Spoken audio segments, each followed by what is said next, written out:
Buenas tardes, muchas gracias a todos los que están presentes y a todos quienes nos escuchan a través de la señal de df.cl y están conectados acompañándonos en este encuentro. Yo soy Paula Vargas, subdirectora de Diario Financiero, y bueno, hoy día vamos a participar de un encuentro que hemos denominado Desatando los nudos de la reforma previsional, que hemos organizado en conjunto con AFP Capital. En el marco de esta contingente discusión y como una política pública que es central para poder mejorar las pensiones de nuestros connacionales, vamos a tener acá conversando un panel muy interesante, pero antes de ello vamos a invitar a pasar a Jaime Munita, gerente general de AFP Capital, para que nos dé unas palabras de contexto y de la importancia de generar esta instancia de conversación en un momento también bien clave para la discusión de la reforma previsional. Alejandro, adelante, Jaime. Bueno, muy buenas tardes a todos. Muchas gracias por acompañarnos. Agradecer a nuestros panelistas que nos puedan acompañar. Comentarles que para AFP Capital siempre ha sido muy importante el diálogo. Nosotros hemos estado permanentemente generando estas instancias de diálogo para tratar de movilizar una reforma. Creemos y estamos convencidos que es necesario una reforma al sistema de pensiones, una buena reforma al sistema de pensiones, y por lo mismo hemos generado estas instancias de diálogo, de conversación, de discusión. AFP Capital lleva 6 años ya haciendo un streaming todos los meses con afiliados y no afiliados para poder conversar acerca del sistema de pensiones. Así que para nosotros estas son instancias tremendamente relevantes, poder contar con distinguidos panelistas que entren, digamos, en la discusión, podamos conversar sobre los nudos que tiene esta reforma. Así que nuevamente agradecerle a todos los que nos están acompañando y muchas gracias por participar en este evento. Hasta luego. Muchas gracias, Jaime. Ahora sí voy a presentar a nuestros panelistas, sí me voy a juntar, para poder ya entrar en materia. Voy a presentar primero a don Hugo Cifuentes. Adelante, don Hugo. Abogado y académico, doctor en Derecho de la Universidad Complutense de Madrid, profesor de Derecho de Seguridad Social en la Universidad Católica, y Diego Portales, fue superintendente de Seguridad Social, miembro de número de la Academia Iberoamericana del Derecho del Trabajo y de la Seguridad Social, y director en Chile de la Organización Iberoamericana de Seguridad Social.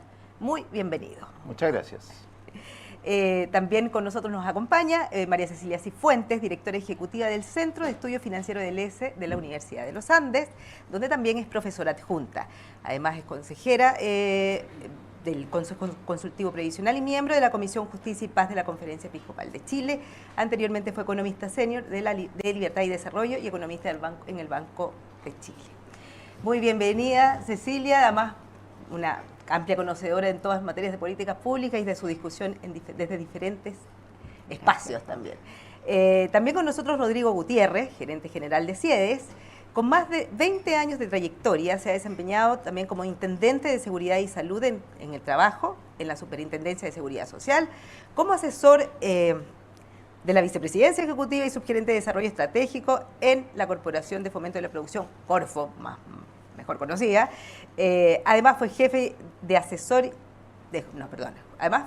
Planificación y Desarrollo de la Superintendencia de Seguridad Social y como asesor y jefe de proyectos en temas de modernización del Estado, entre otros cargos que ha tenido también a lo largo de su trayectoria. Yo voy a dejar el micrófono por acá. Yo tengo acá el mío. Y bueno, vamos a partir esta conversación desde la coyuntura. Mañana se presenta la nueva cuenta pública del presidente Boric. Hay mucha expectación sobre todo lo que pueda decir respecto a las reformas más estructurales que está planteando, y bueno, y una de ellas es justamente la reforma previsional. No sé si ustedes esperan anuncios, probablemente no, porque ya está conversado esta materia de discusión en el Congreso, pero sí desde la perspectiva personal más de ustedes, de todo el ambiente que se ha generado previo ya a la cuenta pública y la discusión misma en que está hoy día el tema previsional en el Congreso. ¿Cuál es la expectativa que tiene cada uno de ustedes respecto de lo que mañana el primer mandatario pueda señalar respecto de esta materia? ¿Parto? Parte, por favor. Partamos en orden en esta. Como es una pregunta general, vamos. La palabra a la como usted quiera. Bien. Bueno, a Un ver, caballero. yo no tengo demasiadas expectativas en el discurso de mañana, más allá de lo que uno podría llamar como frases de buena crianza en esta materia, que es lo que venimos escuchando hace tiempo de parte del gobierno, esta idea de la necesidad de acuerdos y esta idea de que el gobierno ya cedió, ahora le toca al otro lado, y yo discrepo un poco del diagnóstico de partida con que el gobierno plantea la discusión de pensiones, porque parte de algo que me parece que es un poco una falacia, en el sentido de decir, nuestros adultos mayores no pueden seguir esperando. Pero la verdad es que mejoramos las pensiones, y eso fue un enorme esfuerzo que hizo el país de triplicar los recursos del Pilar Solidario desde el año 2019 hasta ahora. Y no solo mejoramos en términos del monto que reciben los que reciben la pensión solidaria, sino que también de la cobertura. Entonces, antes esta era una política que beneficiaba al 60% más pobre, y ahora estamos con una cobertura del 90%. Yo concuerdo que a lo mejor el año 2019, cuando se produjo el estallido, había una deuda en materia de Pilar Solidario, pero siento que esa deuda en un grado importante se pagó acorde a las capacidades del país, porque uno podría decir, bueno, ¿y los jubilados están con pensiones muy buenas? No, pero la verdad que lo que tenemos que ahora mejorar es la realidad y la situación del país. No sacamos nada con seguir destinando recursos que no tenemos a mejorar las pensiones y encontrarnos el día de mañana en una situación fiscal o en una situación del mercado de capitales muy compleja o nuevamente con presiones de retiro. Entonces yo creo que aquí un punto inicial que a mí me gustaría que se transparentara bien y en el que generáramos un consenso es que se hizo un esfuerzo bien grande en un país que lamentablemente ha deteriorado mucho su capacidad de crecimiento, y eso también influye en las pensiones. El hecho de que esta es una economía que está creciendo al 2 significa que no podemos tener muchas aspiraciones en términos de buenas pensiones. No se pueden desamarrar esos dos aspectos. Era muy distinto cuando era un país que crecía al 5. Entonces nuestro primer desafío es ese, volver a tener un país dinámico, con un mercado laboral dinámico, en que aumente el empleo formal, que es la principal causa de las bajas pensiones. Entonces no tengo mucha expectativa en que podamos partir ahora de una base, yo diría, más honesta en la discusión, ¿ya? Y con menos mirada ideológica, sino que mirando lo que es la realidad que enfrentamos como país. Bueno, yo primero quiero agradecer la invitación y decir que una de las riquezas de este debate es que hay una economista, un ingeniero y un abogado. Por consiguiente, las miradas van a ser desde la perspectiva de cada uno de nosotros. Y yo voy a centrar, no tengo las virtudes que tiene Cecilia ni mi amigo ingeniero allá para hacer miradas desde el punto de vista estrictamente económico. Entonces mi mirada es más bien desde el derecho de la seguridad social. Y en ese sentido, respecto a lo que podría decir el presidente, que es un tema que escapa a mi competencia, yo espero que él ratifique el deseo de que haya una reforma de pensiones. Es lo que uno... se me ocurre que está ya pauteado eso, está escrito, tiene que señalar eso y la importancia de llegar a acuerdos. Nosotros no podemos seguir. Piensen ustedes que nosotros logramos el año 2008, o sea, hace 16 años más o menos, logramos una primera reforma importante con la Comisión Marcel, en un acuerdo que se adoptó, si mal no recuerdo, en enero del año 2008 en el Senado. En un minuto se sentaron y se pusieron de acuerdo. Cedieron todos, todos, porque las pretensiones de la Comisión Marcel iban mucho más allá de lo que objetivamente se pudo convenir. Entonces, ¿podemos seguir en esto esperando y no generar un acuerdo transversal que nos permita efectuar la reforma de pensiones que el país necesita? Que tiene que ver con, lo voy a poner de esta manera, un poco siguiendo a Cecilia.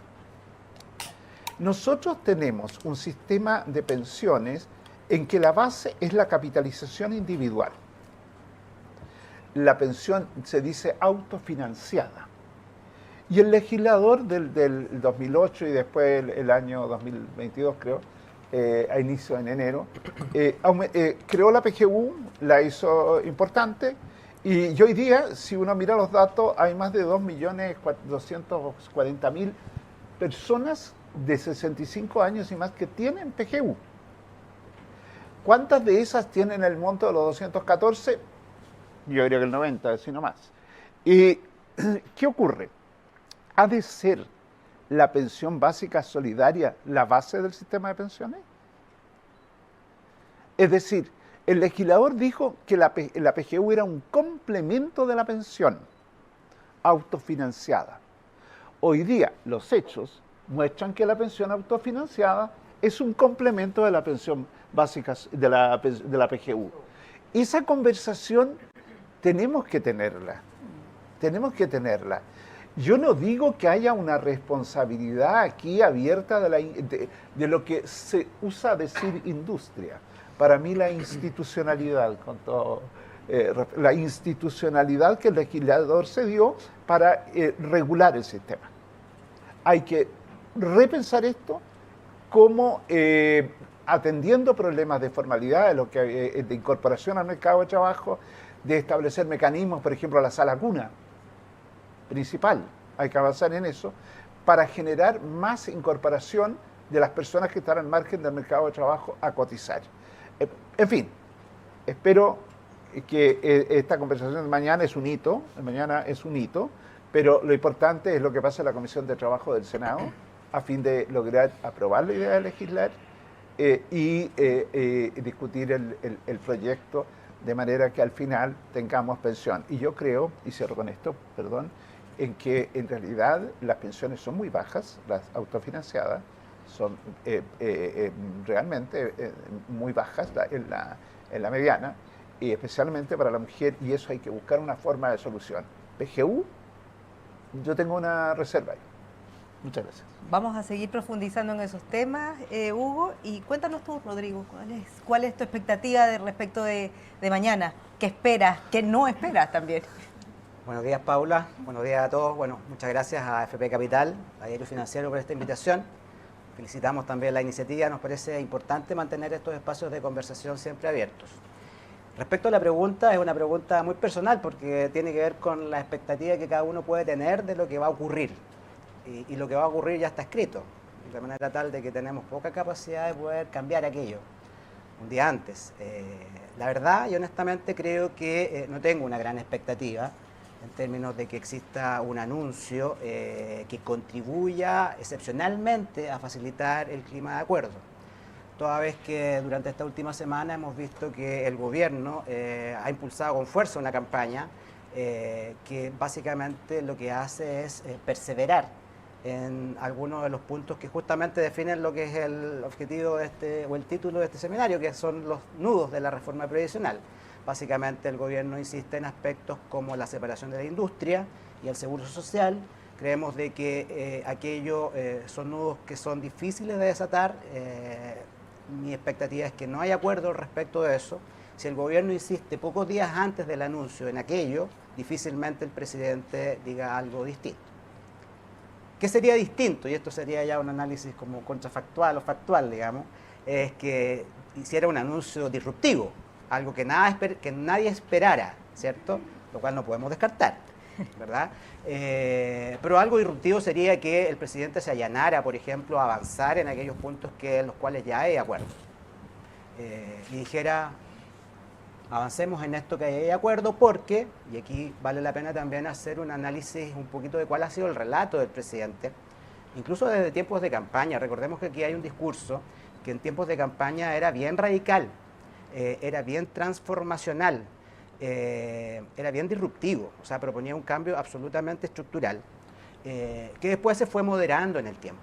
Sin embargo, no se moderó tanto tampoco, hubo una apuesta por parte del gobierno a que esta reforma y muchas otras reformas se apalancaran en un contexto de un nuevo escenario constitucional con la nueva constitución aprobada en septiembre del 2022. Ocurrió que el plebiscito o el resultado del plebiscito fue adverso al gobierno. Eso obligó a que la reforma y la propuesta de esta reforma y otras reformas se moderaran de manera relevante, pero siguen siendo reformas igualmente que suponen cambios estructurales y respecto a los cuales no hay acuerdo.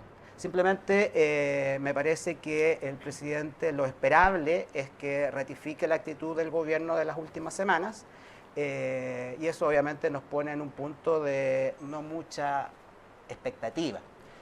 Recordemos también de que el presidente ha dicho varias veces que el éxito o fracaso de su gobierno depende de la implementación de una reforma de pensiones, eso lo ha dicho muchas veces.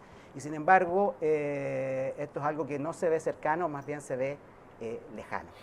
Así que, honestamente, no tengo gran expectativa de lo que pueda suceder. Yo creo que más bien va a ser la respuesta obvia, en consistencia con el impulso que el gobierno quiere seguir manteniendo en estos últimos meses de negociación intensa, pero que yo creo que en definitiva si no hay un cambio, una cesión relevante de parte de estas propuestas, yo creo que no vamos a poder avanzar. Y por eso que me parece muy relevante esta conversación, que justamente apunta, me parece que el título es muy afortunado, porque la pregunta es cómo se pueden desatar los nudos. Muchas veces uno no puede desatar los nudos. Y muchas veces uno toma la decisión simplemente de cortarlo. Entonces, ahí yo creo que hay una metáfora que nos llama a reflexionar también, producto de seguir insistiendo en conversaciones que probablemente no son fáciles de resolver. Muchísimas gracias, Rodrigo. Efectivamente, esta semana se han profundizado las señales de que probablemente no va a haber un discurso muy distinto mañana respecto de cómo se ha planteado la reforma. Pero justamente entrando ya en materia de la discusión de lo que hoy día se está discutiendo en la Comisión de Trabajo del Senado, que lo planteaba acá Hugo. Justamente el senador Iván Moreira hace unos días dijo que la idea era partir por los puntos donde hay acuerdo y dejar los más complejos hacia el final. Pero justamente lo que es el punto más complejo y quizá el corazón de esta discusión, digamos, que es a dónde va a ir a parar ese 6% adicional, de cotización adicional. Entonces, la pregunta para ustedes, y ahí podemos partir por ti, Cecilia, si ves viable esta posibilidad de avanzar en esta primera parte, en lo que no es, en lo que ya hay como cierto acuerdo, o por lo menos hay una apertura, digamos, a conversar, y dejar para el final una materia tan central que finalmente te puede echar eventualmente abajo toda la conversación. Claro, bueno, yo aquí voy a hacer primero un disclosure. Yo soy parte de esta mesa técnica, pero no estoy aquí como parte de esa mesa, porque la verdad que creo que con estas discusiones, cuando empieza el tema de los trascendidos y dijo como parte de, entonces yo aquí quiero aclarar que yo voy a hablar como Cecilia Cifuentes y no en este rol que se está cumpliendo en la mesa, y voy a dar aquí estrictamente una opinión personal, porque al final yo creo que si seguimos con esta idea de que tenemos que aprobar la mega reforma previsional, vamos a fracasar por tercera vez. Y ahí también decir que tampoco es correcto decir que no hemos avanzado nada en 15 años, porque sí se hacen avances. Y yo creo que se hacen avances en la forma que se debería tratar un tema tan complejo como la seguridad social. Aquí la verdad que todos los sistemas de seguridad social del mundo están desafiados por el tema del envejecimiento en la población, por la demografía, y por lo tanto lo que uno ve que hacen los países es que van tomando pequeñas partes de este entramado tan complejo que constituye el sistema de seguridad social, y en las partes en que se ve factible avanzar, se avanza. Y voy a ponerlo con un ejemplo bastante concreto, que además efectivamente no está vinculado con a lo mejor los nudos de la reforma, pero sí es un aspecto central en las mejores pensiones, que es la política de inversiones. Nosotros tenemos una política de inversiones de los fondos de pensiones bastante anacrónica, con esto de 100 límites que tienen que cumplir, que hace además más costosa la administración de cartera, y hay aquí una propuesta del gobierno que al menos yo no he visto nadie que se oponga, que es esta idea de avanzar hacia estos fondos generacionales con una lógica más de maximizar el riesgo, maximizar el retorno sujeto a un perfil de riesgo del afiliado. Y creo que esa es una materia en la que uno podría avanzar, igual como hace un tiempo atrás, no fue una reforma legal, pero sí fue una reforma normativa, el aumento del límite en los activos alternativos. Entonces, hemos hecho cosas. Bueno, la PGU fue una tremenda reforma, y yo creo que es un camino que a mí me parece razonable, sobre todo para no volver a decir esta idea de no hicimos nada. Hay materias, hay una que probablemente es más compleja, que yo en algún minuto la planteé hace tiempo atrás en una carta, que dije, bueno, tenemos acuerdo, y concuerdo con Hugo que aquí el pilar contributivo es el principal desafío. Tenemos acuerdo en subir 3 puntos la tasa de cotización para capitalización individual. Bueno, hagamos eso. Subamos esos 3 puntos, porque estamos muy atrasados. enfrentando también algo en lo que hay un consenso absoluto y en la que el gobierno no está tomando ninguna medida concreta, que es la informalidad. La informalidad es la principal causa de las bajas pensiones, lejos la principal. Las lagunas, el que la gente no cotice, este problema que señala Hugo, que yo estoy completamente de acuerdo. Lo que nosotros tenemos ahora es un sistema en que la pensión autofinanciada es un complemento del pilar solidario, y si uno dice, ¿y por qué se da eso? Porque vemos que la gente cuando jubila cotizó en promedio 10 años, cotizó a veces por menos del sueldo. Ese es el tema principal. También hay consenso en el tema de enfrentar la informalidad. No es una reforma de pensiones enfrentar la informalidad, es una reforma laboral, pero es clave en el sistema de seguridad social. Avancemos también en eso. O sea, ¿no ves un camino poco viable el que vayamos avanzando de forma más progresiva? Es que es lo que hemos hecho y es lo que hacen todos los países para avanzar en materia de seguridad social. Yo no estoy viendo ningún país que haga mega reformas de pensiones, sino que van haciendo, se ha hecho en México, se ha hecho en Australia, tomando pequeños temas. Subamos la tasa de cotización. En Australia se subió en 3 puntos la tasa de cotización en 10 años, de 9 a 12, todavía no terminan. Bueno, vamos haciendo en esa línea de reformas, yo creo. Hugo. Yo diría que, a ver, 6%. 6% es mucho, porque el 60% es lo que estamos cotizando hoy día. Es un aumento de un 60%. Pero está abajo de las medias comparadas. Está abajo la media que había antes de 1980. Entonces, ¿tenemos un problema con la tasa? La tenemos. El proyecto entiendo que habla de 8 años para ir aplicando progresivamente el 6%. Solo quedarse en un 3, la Cámara acordó 3 y 3, quedarse en el 3 y olvidarse del otro 3, sí, progreso, avanzamos. Pero, a ver, yo coincido en que en seguridad social cambios hay siempre. Siempre los sistemas de pensiones están en revisión, porque va cambiando la demografía, porque la expectativa de vida, las condiciones de sostenibilidad, la economía, son cuestiones, nuevas contingencias, la cuarta edad, la dependencia, nos va muriendo retos importantes. Entonces, tiene que ser capaz de ajustarse. Lo que nosotros tenemos aquí de fondo, independiente de lo que vaya a resultar, es que nuestra estructura no se ajusta, en mi opinión, a cumplir con todo eso. Eso, para decirlo así, en mi posición. Porque nosotros el 2008, y vuelvo a Marcel, y no voy a ir a citar a mi ministro de Hacienda,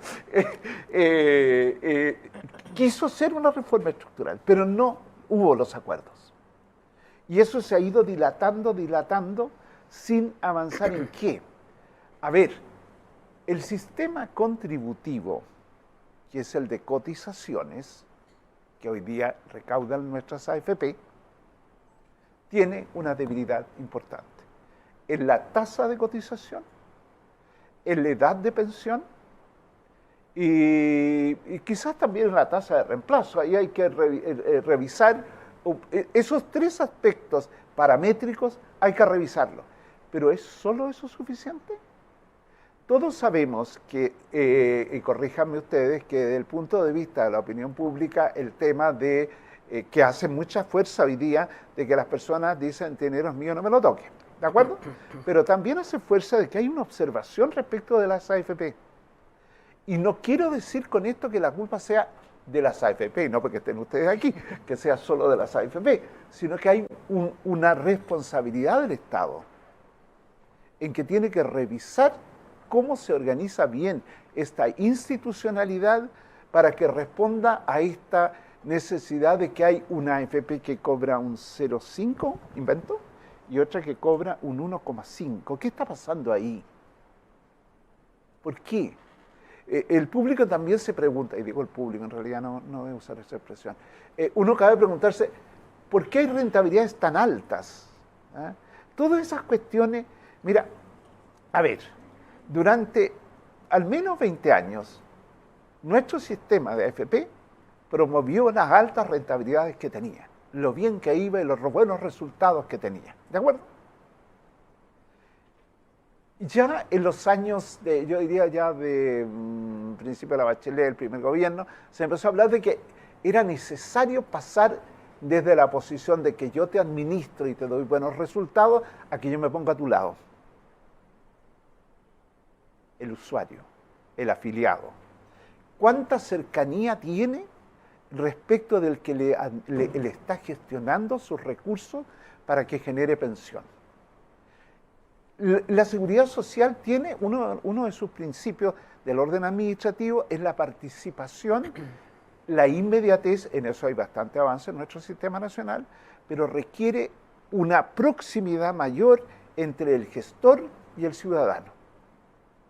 Eso durante muchos años estuvo lejos. Yo me acuerdo a la Solange Bertin, cuando la nombraron superintendente, dijo, no, tenemos que cambiar el foco y ir a ponernos del lado del usuario.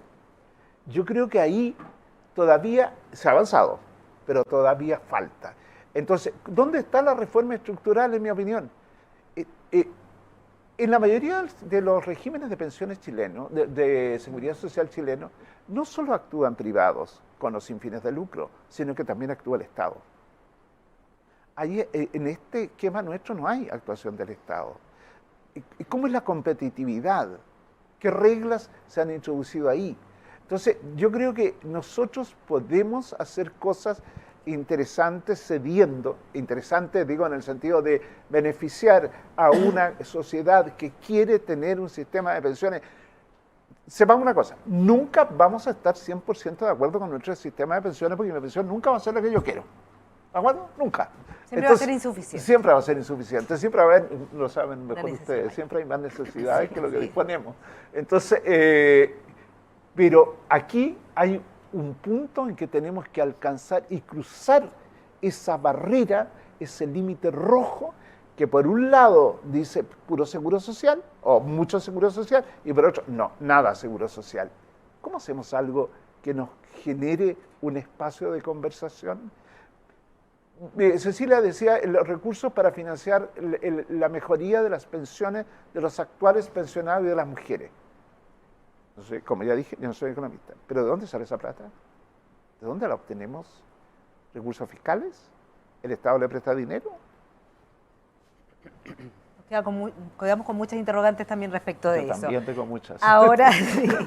Rodrigo, no sé si quieras complementar algo de eso, pero también, siguiendo con los puntos álgidos, está el tema del 6%, donde probablemente yo creo que es como algo que va a quedar no resuelto dentro de esta, tratando de desatar los nudos, y particularmente en la discusión en el Parlamento, pero sí hay otros aspectos que también son bien interesantes y también bien álgidos en esta discusión, como la incorporación de un sistema de reparto o mixto, donde ahí, desde tu perspectiva más de análisis de cifras, de datos y de conocimiento un poco de la industria también, ¿cómo ves la viabilidad económica de esta reforma? Si va a tener, o qué puede generar o qué impacto puede generar en el desarrollo de la industria financiera y las inversiones que se vieron bien golpeadas ya con los retiros.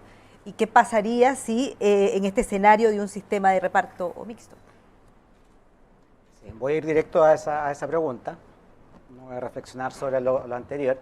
Me parece que es importante comentar o reflexionar respecto un poquito a la semántica que se utiliza en esta conversación. Tú comentaste recién sistema mixto, ir a un sistema mixto o ir a un sistema de reparto.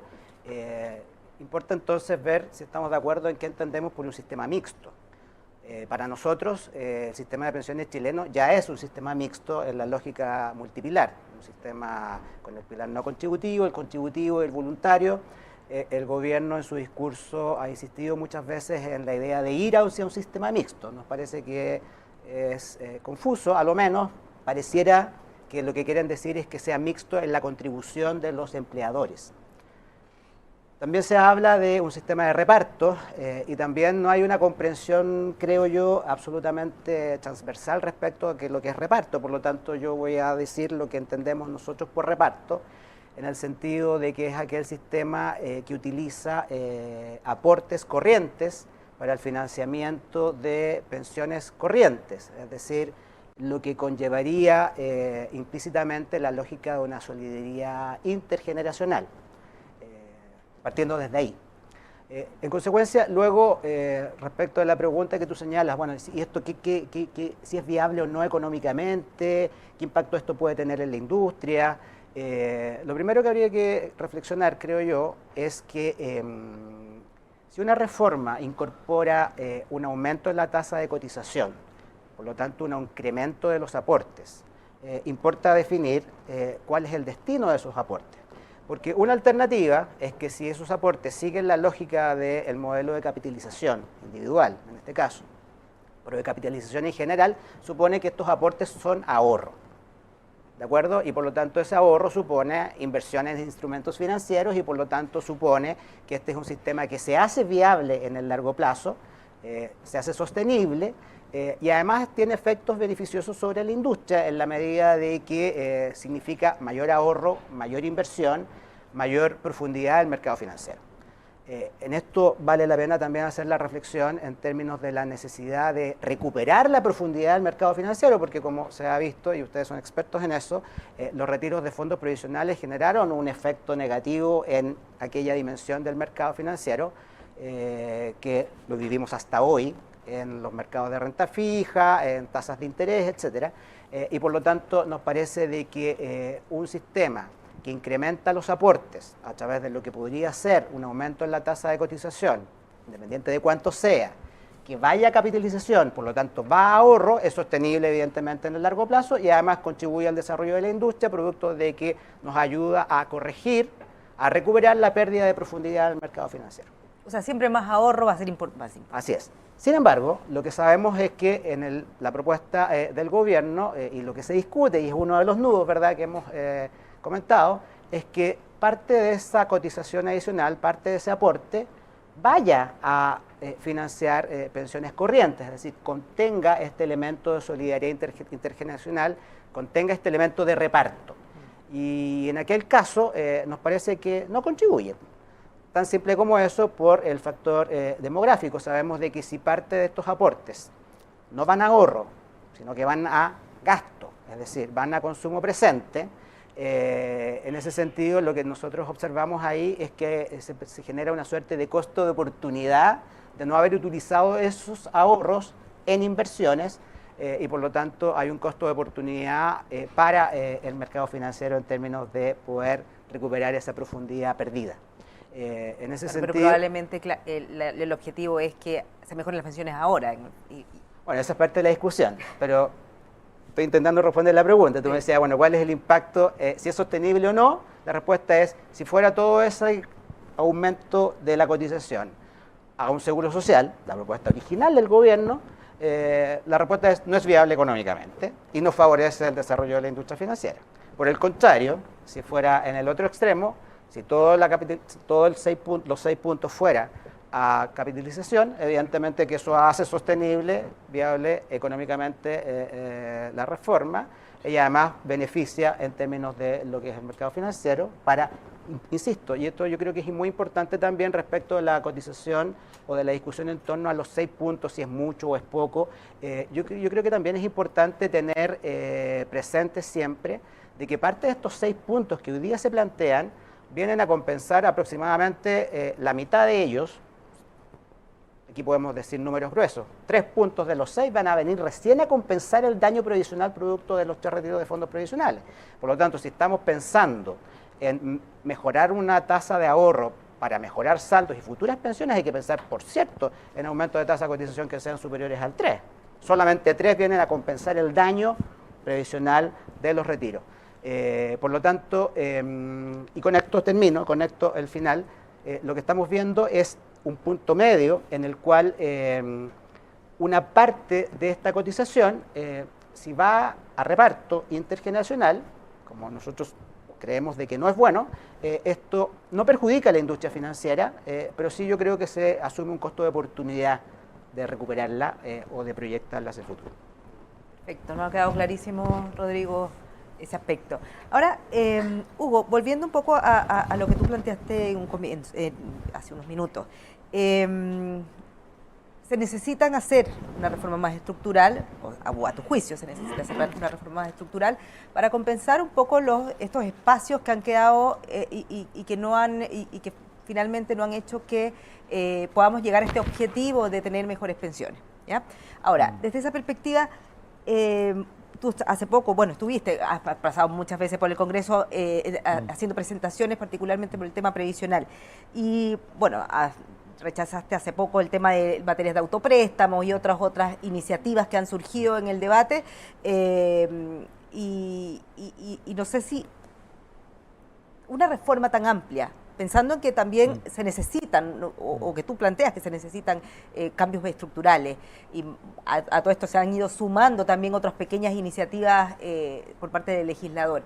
Pero una reforma tan amplia como la que presentó el gobierno, más estas otras pequeñas iniciativas, ¿crees que llevan más bien a una complicación en esta posibilidad de llegar a acuerdos? ¿O debería ser más acotado? ¿Debería el gobierno plantear una reforma más acotada, tal vez? Mira, yo creo que en este tema, me voy a referir al autopréstamo primero. El autopréstamo para mí es contrario a lo que es un sistema de pensiones. Pero reflexionando en eso, en las cajas de previsión antiguas existían los préstamos, pero eran préstamos para vivienda, ¿de acuerdo?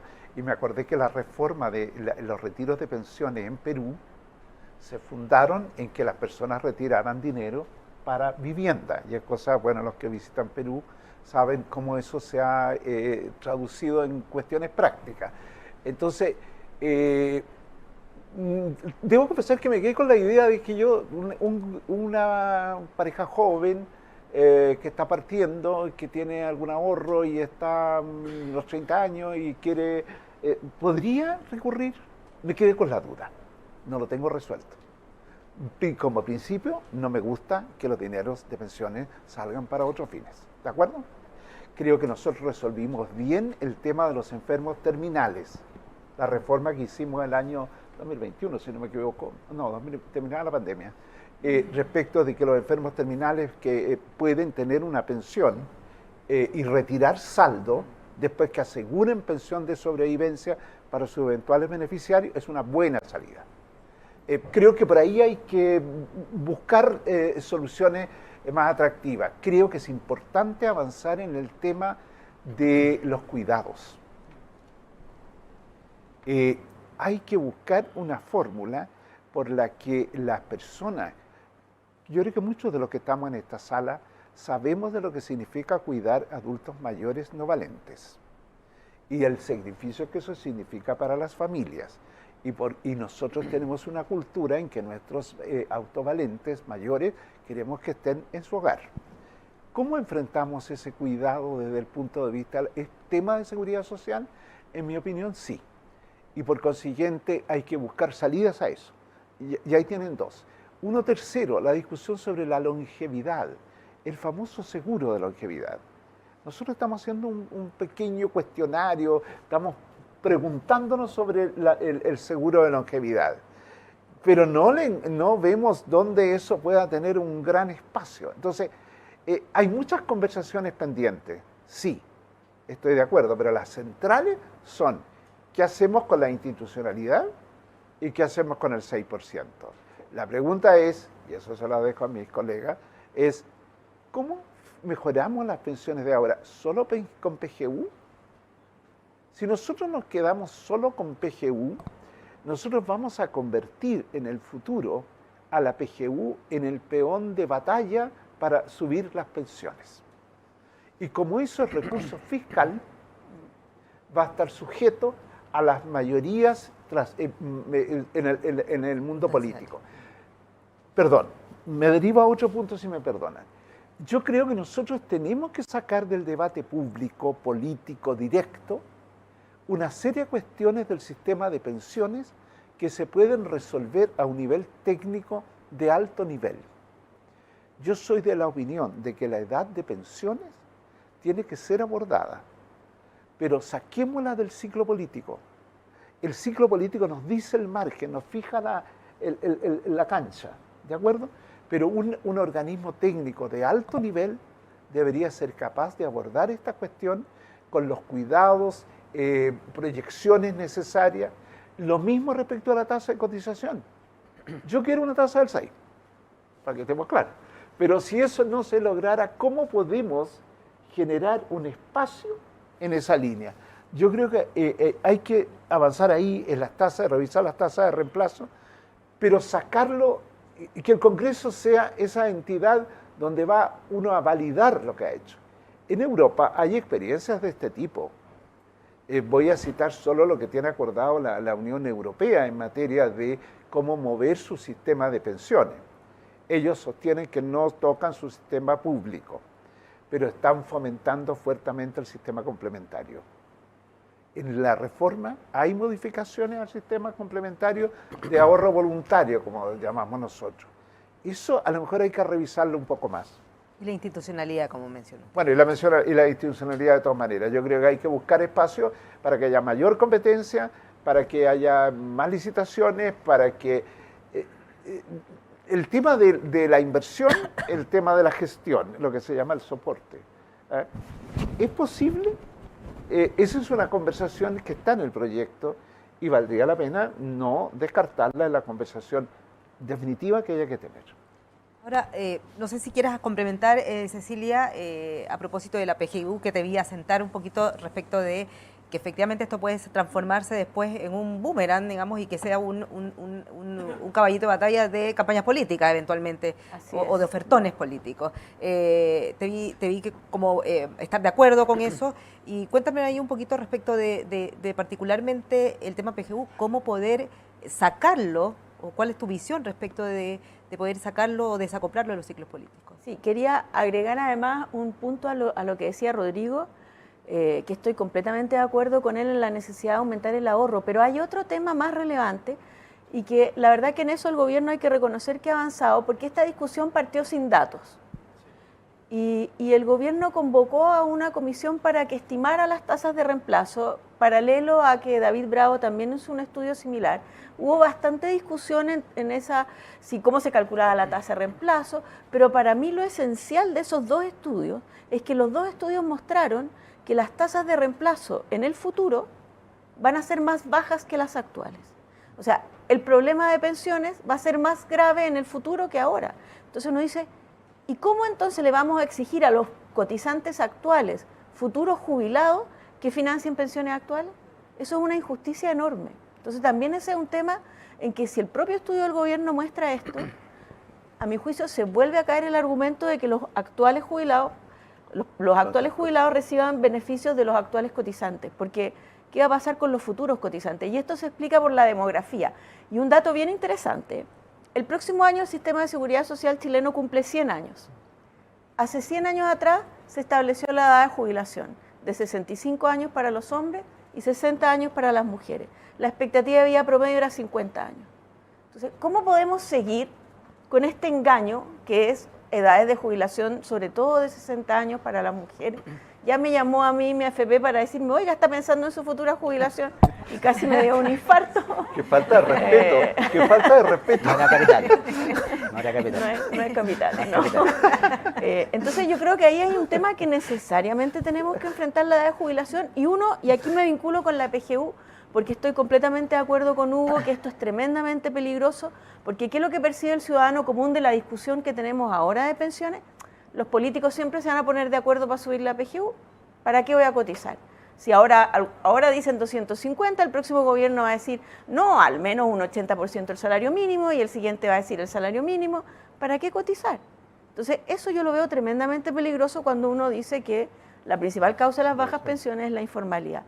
¿Cómo puedo unir las dos cosas? Por ejemplo, uno puede vincular aumentos de PGU a años cotizados y de alguna manera hacerse cargo de la demanda de la clase media, que la PGU la favorece un poco menos. Y decir, ya hay un beneficio adicional de PGU, y esto es algo que vimos en la mesa de formalidad laboral, hicimos una propuesta bien importante en esta materia, y leyendo hace pocos días atrás una columna de Sebastián Edwards, creo que hay una cosa adicional que uno puede hacer y plantear. Bueno, y si le decimos a las personas, mire, la PGU son 206.000 pesos, pero si usted posterga un año recibir la PGU, se la vamos a subir a 230, no sé, empezar a dar incentivos a que las personas jubilen más tarde. Yo creo que eso es factible hacerlo, para un poco resolver estos nudos. Y sobre el autopréstamo, Yo también a veces me cuestiono este tema, sobre todo lo difícil que es el acceso a vivienda ahora. Y tú lo mencionas también respecto a la APB, y si le damos más flexibilidad a la APB entonces, que la APB sea un instrumento más atractivo para las personas en el sentido de decir, bueno, el APB se puede retirar ahora, pero hay que pagar los impuestos. Sí. Bueno, dar un beneficio por ese lado. Retire parte de su APB para financiar una vivienda y los impuestos se los vamos a postergar. No sé, buscar por ese lado a lo mejor alternativas de hacer más atractivo el ahorro voluntario para las personas. Flexibilizar un poquito también ahí, que hoy día es muy rígida probablemente el sistema en su conjunto, no solamente la pensión, digamos, autofinanciada, el porcentaje que estamos ahorrando, sino también en la APB y otros instrumentos que utilizamos para complementarla. Bueno, Rodrigo, yo no sé si quieres complementar alguna de estas dos. Quiero complementar.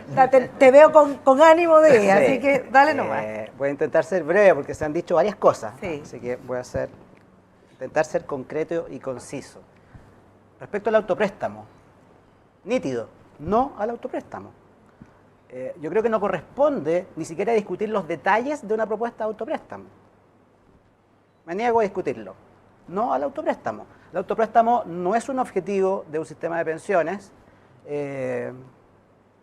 no es un atributo esperable, nos parece que es sintomático de la pérdida de foco de la discusión y es absolutamente hecha para la galería. Simple.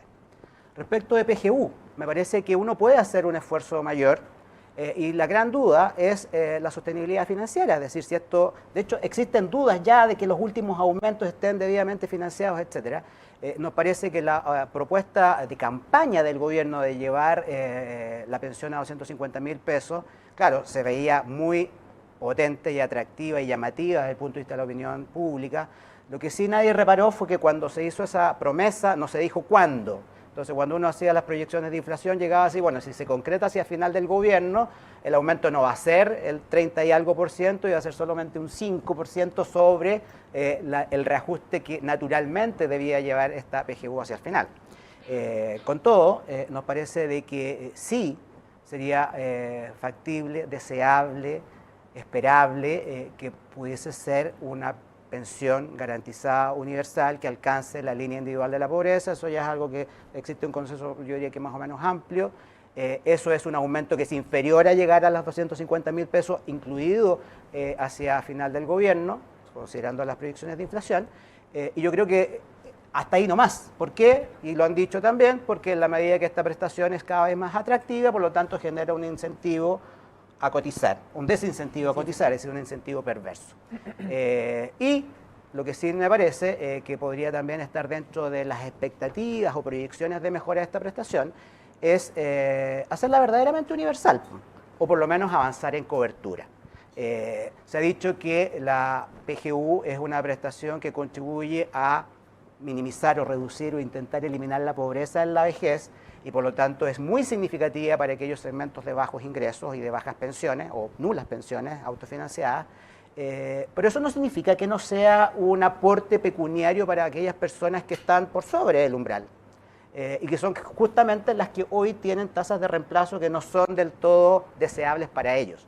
Se ha dicho que en los segmentos de bajos ingresos la tasa de reemplazo ya en muchos casos es más del 100%, no así ocurre en la llamada clase media, en esta aproximación coloquial de lo que entendemos clase media, no estadística ni económica, por cierto, pero es ahí también donde yo creo que la PGU puede significar un aporte. Una persona que tiene una pensión autofinanciada de 1 millón de pesos no le viene mal un complemento bajo la lógica de estos aportes previsionales solidarios o bajo un esquema PGU.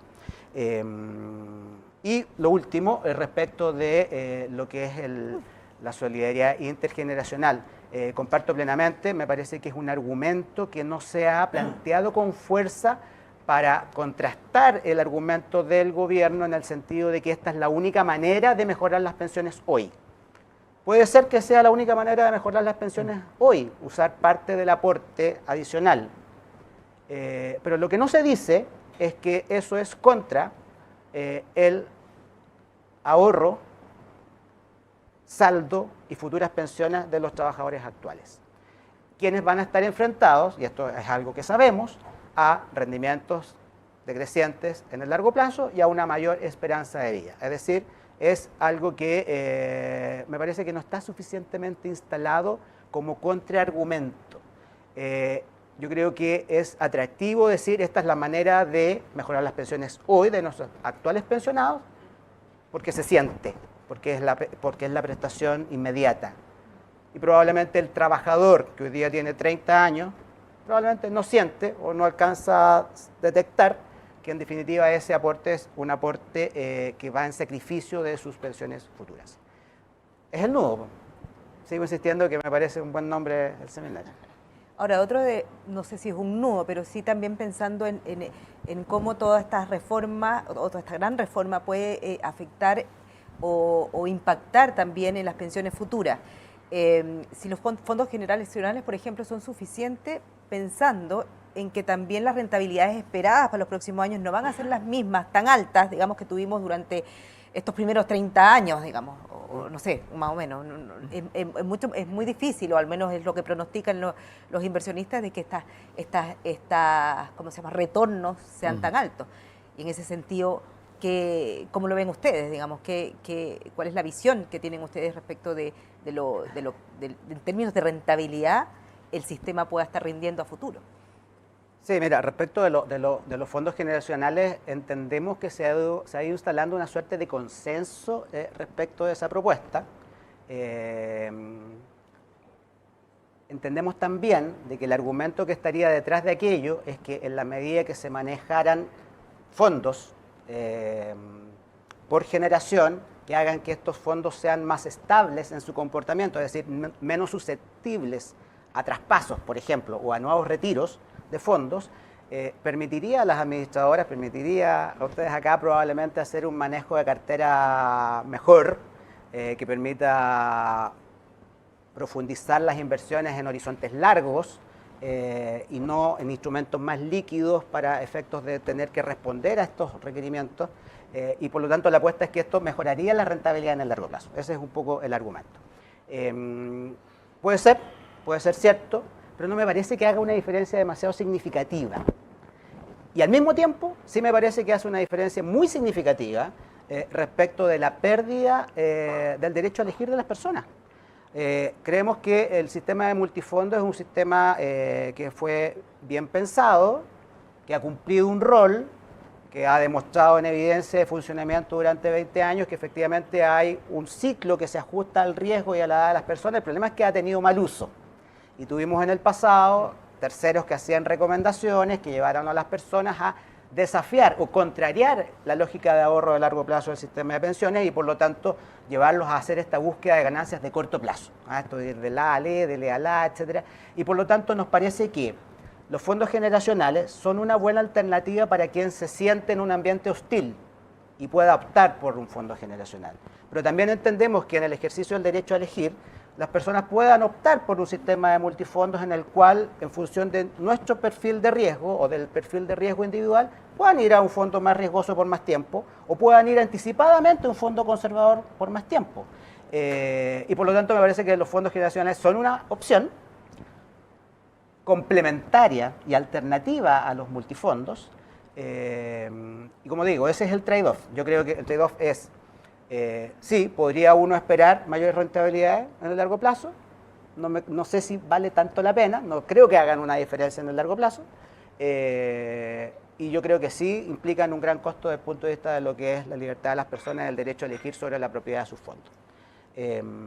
Eso yo diría que muchas gracias, Rodrigo. Tenemos poco tiempo y muchas dudas todavía, pero sí, para resumir, para ir viendo un poco los nudos que ustedes ven. Aparte, hablamos ya de varios de ellos, tenemos temas 6%, destino, PGU, hicimos una pincelada por fondos generacionales, pero ¿qué otros aspectos ustedes creen hay nudos que van a ser muy complejos de resolver en la discusión? ¿Y cuál es su propuesta o visión de cómo hacerlo, de cómo ir escarbando en unas soluciones más que puedan llegar a acuerdo, digamos, en el Parlamento? Hugo, Cecilia, Rodrigo. Mira, yo creo que nosotros, quisiera planteármelo desde el punto de vista que nosotros tenemos un sistema de pensiones de pilares. Un pilar no contributivo, PGU, un pilar contributivo, capitalización individual, y un pilar voluntario que tienen que convivir para generar una pensión adecuada a las personas. La debilidad de nuestro modelo está en lo contributivo. Es ahí donde necesitamos resolver. Y tengo presente, ayer estuve revisando unos fallos del Tribunal Constitucional y de la Corte Suprema, y ellos definen la seguridad social, mira, aquí me voy a equivocar, los ministros, disculpen, no sé si del Tribunal Constitucional o de la Corte Suprema, pero definen lo que es la seguridad social y se plantean el tema de la solidaridad. Y dicen que la solidaridad no es solo la que viene de recursos públicos, sino que la solidaridad es parte esencial de la parte contributiva. Entonces, si eso no se cumple, nosotros, desde un punto de vista conceptual, tenemos una debilidad. Y esto, un día llevado a los tribunales, es un tema. Yo creo que nosotros, por eso que creo que las conversaciones que debemos tener para resolver nuestros problemas en pensiones cruzan todos los aspectos. No basta solo una mirada económica, no basta solo una mirada de la industria, como se señala, o de la institucionalidad, sino que se requiere ver cómo encaja una reforma con lo que es el concepto y lo que es la evolución de la seguridad social chilena. Cecilia ha recordado los 100 años, estamos en eso, estamos trabajando en ello algunos, ver cómo ha evolucionado nuestro modelo desde antes del 24, del siglo pasado, con las leyes sociales. ¿Qué influencias hay ahí? Y cómo al momento de hacer grandes reformas, nosotros tenemos que tener una consistencia con lo anterior. El año 80 nos borramos todo. Nos borramos todo y lo hicimos todo de nuevo. Eso fue lo que pasó el año 80. Se dieron las circunstancias para que eso sucediera. ¿Debemos entonces ahora romper con lo que fue el año 80 a 100? No, sabemos que no va a ser así. No puede ser. Hay derecho adquirido, hay derecho en curso de adquisición, y por consiguiente, en mi opinión, el centro del debate, para mí, está en qué hacemos con el pilar contributivo para que éste sea más fuerte, genere mayor resultado para una mejor pensión, y cómo se articulan intereses públicos y privados en la gestión y en la inversión de los recursos. Si nosotros logramos un acuerdo en ese sentido, yo creo que nadie tiene la solución total desde el punto de vista económico, ingenieril o jurídico. Supone un acuerdo. Eso es lo que yo diría. Articular mejor los intereses públicos y privados. Sí, señorita. Cecilia. Sí, yo comparto que el nudo principal es el tema de cómo distribuir la cotización adicional. Eso no hay ninguna duda. Y tratando de recoger el punto de Hugo de la solidaridad. Y la verdad que yo creo que si nosotros estuviéramos en una situación en que uno pudiera decir, no, las pensiones en el futuro de todas maneras van a ser mejor que las actuales, yo no tendría reparo en establecer solidaridad intergeneracional. En el contexto actual creo que es injusto. Finalmente uno lo podría plantear como es regresivo, que personas que van a estar peor beneficien a personas que están mejor. Lo que no quita que uno pueda plantear un elemento que tiene la reforma y que yo creo que podría ser conversable, que es la solidaridad intrageneracional. Es decir, que las personas de la misma generación que tienen mejores ingresos y mejores cotizaciones puedan contribuir en la cuenta de ahorro de los que cotizan por menos.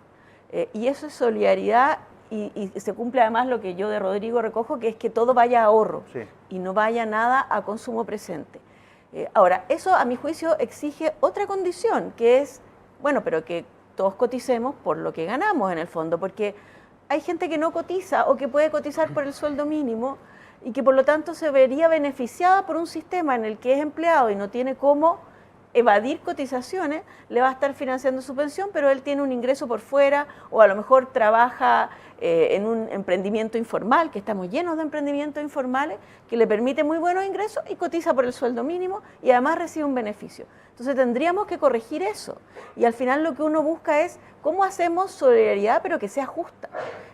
Y creo que ahí hay un espacio para llegar a un acuerdo en esa línea, pero sujeto a que todos coticen como corresponde. Rodrigo. Los nudos. Los nudos. Volvemos Sí, a los nudos. Los otros nudos que ves y que no alcanzamos a desarrollar en la primera parte de la conversación. Bueno, está claro que el nudo principal es la distribución del 6% y la insistencia del gobierno a llevarlo a Seguro Social, Solidaridad Intergeneracional. Ya lo hemos hablado. El segundo nudo me parece que tampoco hemos hablado, pero tiene que ver con la separación de la industria. Tampoco me voy a profundizar en ello. Sí me gustaría agregar otro que no es un nudo, porque ni siquiera está puesto encima de la mesa como nudo, pero tiene que ver con la igualación de la edad de retiro entre hombres y mujeres. Yo creo que es uno de los grandes ausentes de la reforma, de la propuesta de reforma, y la verdad es que es transversal al sistema político, básicamente porque no parece atractivo desde el punto de vista de los votantes. Pero la verdad es que no cabe ninguna duda, y en eso yo creo que hay consenso técnico amplio, de que es un camino sobre el cual es necesario avanzar. Sin embargo, no avanzamos. Nos parece también entendible de que para entender esta poca popularidad que tendría una medida de este tipo, es el cambio en las reglas del juego. Es decir, es cierto, no le vamos a cambiar la edad de jubilación a una persona que le faltan 5 o 10 años o está próxima a jubilar, ni siquiera 20 o 30. Pero ¿cómo nos vamos a ser capaces de discutir respecto del cambio en las reglas del juego para personas que todavía no entran al juego, es decir, no entran al mercado laboral?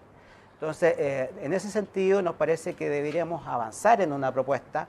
Esto lo comentamos alguna vez en una columna de opinión, en el sentido de hacer una igualación gradual de la edad legal de retiro para las mujeres nacidas entre la década del 90 y el 2000, de tal manera de que aquellas que nacen en el 2000, por lo tanto están recién ingresando al mercado del trabajo, ya tengan una edad de jubilación equivalente a la de los hombres.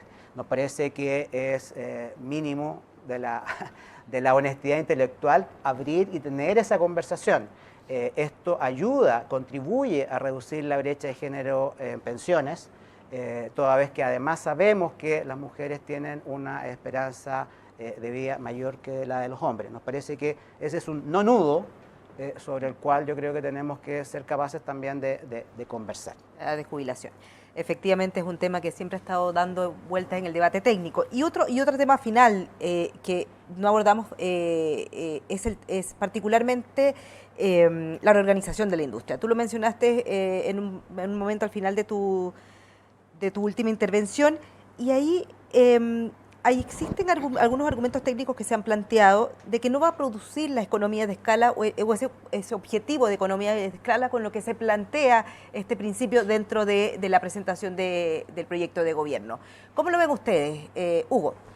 Es un tema para mí complejo, porque no soy experto en ese punto, pero creo que ahí hay que ver los datos estadísticos, ¿no? Si funciona mejor una separación, el gobierno plantea eso en el proyecto. Para mí va más allá del tema de costos, beneficios, sino que también tiene que ver con cómo a ver, hoy día las personas tienen al frente a una AFP. Con ellos se entiende.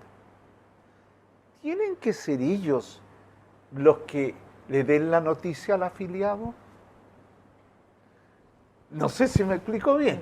¿O tiene que ser el Estado el que responda ante los ciudadanos por lo que va a ser su pensión, independiente de las opciones que haya hecho el ciudadano respecto de cómo invertir sus recursos a través de instituciones AFP, como se denominen? Le escuché alguna vez a alguien decir que no importaba, le cambiaban el nombre a la AFP, no me dijeron. Pero da lo mismo. ¿Podemos o no separar la función de soporte de la función de inversión? El proyecto lo señala. La tendencia comparada es que las instituciones que se entienden con el público son instituciones públicas. Déjame volver un poco lo que están haciendo los europeos. Los europeos, ¿qué insisten? Mantienen su sistema, el Estado lo mantiene, tienen un problema de demografía, no sé si igual nosotros andamos muy parecidos a ellos en nuestras expectativas de vida. ¿Y cómo lo resuelven? Fortalecen el sistema del pilar público, pero, como dije ya, insisten en mejorar el sistema complementario. Creo que vale la pena poner acento ahí también. Cómo hacer más potente el sistema complementario, algo dijo Cecilia, pero aquí se descuida lo que se puede hacer en negociación colectiva. Las empresas pueden hacer mucho vía la negociación colectiva para crear programas de apoyo a crear fondos de ahorro. Vuelvo a la Unión Europea, ellos están moviendo de que un trabajador que se desplaza de una empresa a otra pueda mantener su fondo. Y más aún que si incluso se traslada de un país a otro, pueda mantener un fondo común que le permita complementar la pensión que le puede dar el sistema público. O sea, opciones hay. El punto es, ¿somos nosotros el país que no puede avanzar en esa línea porque tenemos una demografía con las características actuales? ¿Es cerrada esa posibilidad? ¿No hay por dónde encontrar un camino? Yo quisiera creer que es posible superar, porque miren, y termino con esto. Nosotros estamos en el momento del debate de la reforma de pensiones que es político. Es político. No es puramente técnico, porque cuando llega ya a las comisiones del Senado, de la Cámara, ahí no solo influye lo técnico. El cuento es cómo logramos que lo político converse con lo técnico en este debate. Pero el que decir que esto es puro político, no es, porque va a ser político, porque detrás de un sistema de pensión hay cuestiones ideológicas, hay dinero comprometido, grandes sumas de dinero, está de por medio la sostenibilidad. Entonces, descartar que hay un componente político es equivocado. Y probablemente el tema de la reorganización de la industria es lo más político. Es lo más político. Cecilia, ¿cómo lo ves? ¿Ves un riesgo allí en cómo se ha planteado la reorganización de la industria? Sí, efectivamente veo riesgo y concuerdo que esto tiene una dimensión política importante y tiene otra dimensión técnica. En la dimensión política tenemos un problema, y eso yo creo que hay bastante consenso, de que hay un tema de legitimidad, ¿ya? Y tendríamos que buscar formas de resolverlo. Y yo lo que diría entonces, bueno, dado que tenemos que resolver este tema de legitimidad para que la industria se valide delante de la población, ahí tenemos que entrar a la parte técnica y decir qué cambios en la organización industrial nos permiten mejorar la organización industrial. Porque yo no creo que es perfecta. O sea, aquí tenemos un problema que no es culpa de la industria, que es un dato de la causa, y es que aquí la elasticidad precio de la demanda, es un tema bien técnico, pero la elasticidad precio de la demanda es muy baja. Los cotizantes no reaccionan a los cambios en la comisión, y si uno piensa en una industria en que el consumidor no reacciona a los cambios en precio, efectivamente hay un incentivo de parte de la industria, al menos, a no bajar el precio. ¿Para qué? ¿Para qué voy a bajar el precio si no voy a ganar más consumidores? Entonces, y ahí entramos en lo técnico. ¿Cómo resolvemos este tema? Definitivamente no es a través de este organismo central. De hecho, los estudios muestran, y aquí hay otro problema que voy a señalar. Generalmente estamos, los que hemos estudiado el tema de seguridad social, hablando de organización industrial, y no somos expertos en organización industrial. Yo me declaro no experta, he tratado de leer lo que hablan los expertos en estos temas, pero creo que hay que subir a estos expertos a las mesas, a los expertos en organización industrial. ¿Y qué es lo que han planteado? Las economías de escala ya se logran por completo con alrededor de 500.000 afiliados a... Entonces, esas economías de escala ya se lograron. Eso yo creo que es un dato. Se traspasan a los cotizantes esas economías, y ahí está la duda. ¿Cómo logramos que eso se traspase? Y la verdad que yo creo que ahí el aporte que puede hacer la industria es muy importante, porque ahí están los expertos.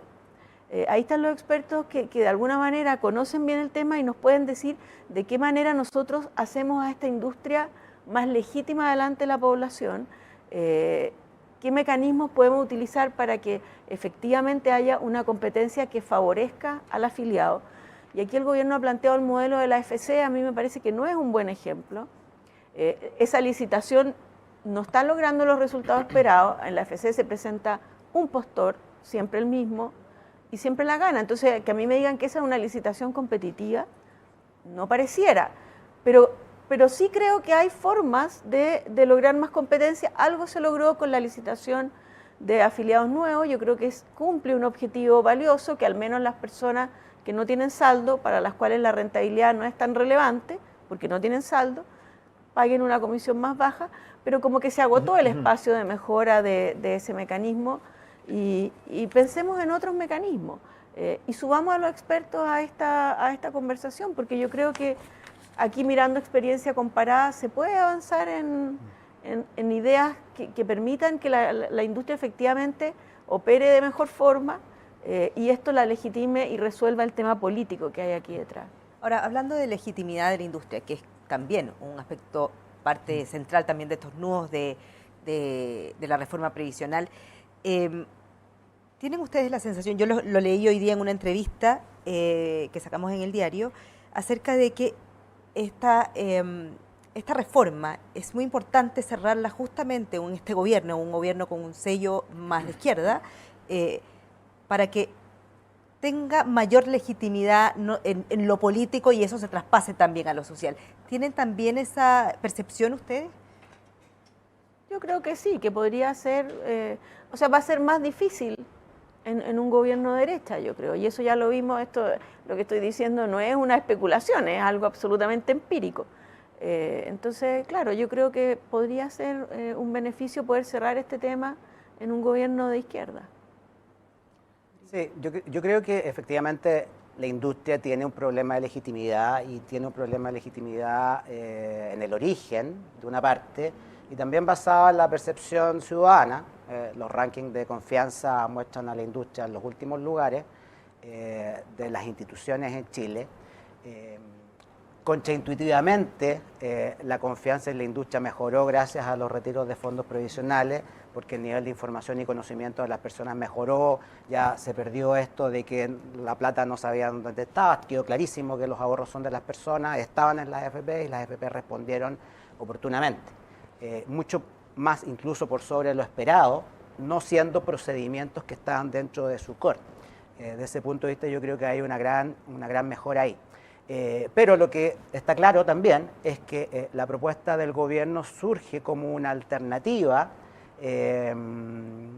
con un sesgo político ideológico, pero que desde el punto de vista técnico definitivamente no tiene evidencia. O sea, aparte con una serie de hipótesis y supuestos respecto de economías de escala que harían reducir los costos y que finalmente esos costos se trasladarían a los usuarios. Nos parece que es un camino muy largo, de alto riesgo, con cambio estructural que subdimensiona absolutamente las implicancias que tienen que ver o se derivan de estos cambios estructurales de implantación de nuevas instituciones, de nuevos procedimientos, de nuevas tecnologías.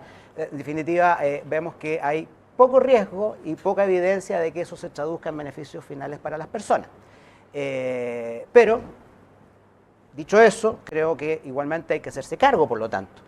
Y hay maneras de hacerse cargo. Yo creo que Cecilia coincidió con ella en el sentido de que hay que buscar fórmulas que tengan que ver con la regulación de la industria, que permitan de alguna manera corregir estas cosas que intuitivamente también en la percepción quedan instaladas, como lo dijo Hugo al comienzo, esta gran diferencia entre las comisiones, el hecho de que las personas no sean sensibles al precio,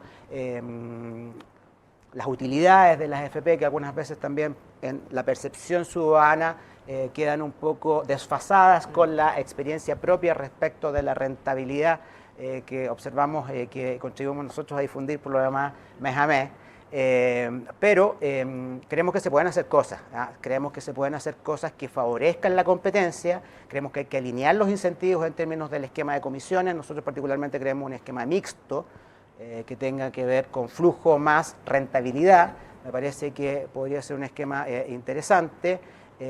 Nos parece que la licitación de cartera de los nuevos afiliados también ha tenido una importancia relativa. Creemos que se está agotando. Creemos que si se avanzara hacia un esquema de comisión mixta, esto haría menos atractiva la licitación. Por el esquema justamente de cobro, y por lo tanto quizás habría que profundizar también el esquema de licitación, quizás darle un periodo de cautividad un poquito mayor al que tiene actualmente, porque de lo contrario vamos a tener menos interesados en participar. Creemos que se pueden hacer cosas, quizás son insuficientes para algunos, pero nuevamente la duda o el conflicto final es, ¿avanzamos en lo que tenemos acuerdo o simplemente porque no tenemos acuerdo no avanzamos en nada? Yo creo que esa es la gran discusión y lamentablemente parece que no estamos avanzando y la gran pregunta responde a la expectativa que tenía respecto a la pregunta inicial. El presidente va a decir algo disruptivo, yo no lo descarto, pero mañana no. Puede que en un tiempo más. Hugo. Mira, brevemente. La presidenta Bachelet, en su segundo gobierno, presentó un proyecto de reforma de pensiones. El presidente Piñera avanzó con otro proyecto. El presidente Boris tiene su proyecto. Cada uno de esos proyectos tiene una connotación que tiene que ver con la propuesta que cada uno de esos gobiernos le hizo a la población. Por consiguiente, no podemos partir del supuesto de que, o sea, tenemos que reconocerle a los gobiernos su derecho a hacer la propuesta conforme a lo que es su proyecto. Y es el Congreso el que tiene que resolver cuál es la salida óptima. Tenemos un Congreso hoy día que está absolutamente equilibrado. Por consiguiente, tenemos la posibilidad de llegar a un acuerdo equilibrado, porque están las condiciones desde el punto de vista de la composición del cuerpo político decisor para que se tome una decisión absolutamente equilibrada. ¿O vamos a esperar que venga otro gobierno a presentarnos un proyecto con otra tendencia ideológica para buscar una salida? Yo eso creo que nosotros tenemos que desde la posición de cada uno superar. Muchísimas gracias, Hugo, Cecilia, Rodrigo, por esta conversación. Bueno, y también les damos las gracias a quienes nos siguieron a través de la señal de df.cl. Sin duda hay desafíos y trabajo por hacer en lo que viene y en la discusión respecto de la reforma previsional. Hasta un próximo encuentro. Muchísimas gracias por estar acompañándonos.